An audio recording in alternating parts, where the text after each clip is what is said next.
So you're just recovering from a fantastic football schedule over the festive period. Games on Boxing Day, New Year's Day, the 29th as well. And here's 3-minute myths to tell you that according to the maths, performances may have suffered. Listen up. Before Christmas, we were asking fans around the grounds whether they thought the festive fixture schedule affected games for the worse. Here's what they said. Do you think it's true or is it a myth?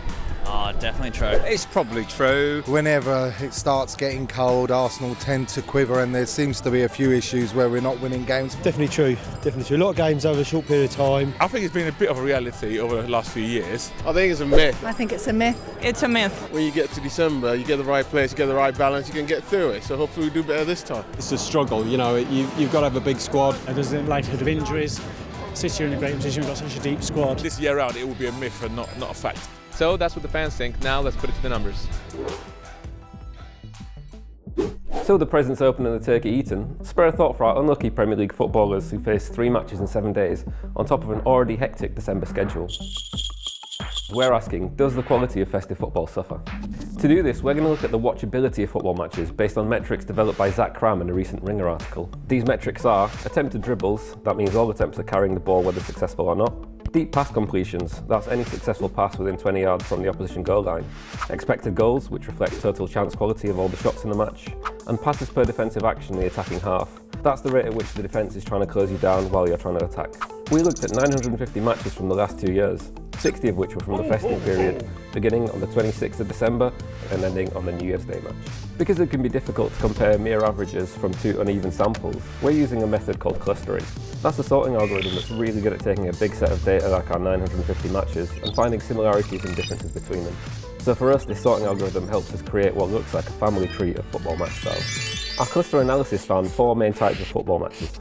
The biggest cluster contained the majority of matches in our sample, and these matches were average across all 4 of our stats. 56% of regular season matches and 45% of festive matches fall into this category. It means you're 10% less likely to see an average Premier League quality match at Christmas. But is that for better or worse? Our next biggest cluster contained matches with an average level of expected goals and completed deep passes, but below average dribbling and pressing. Here we see a large difference, where only 11% of regular season matches belong to this style, whereas 25% of festive matches do.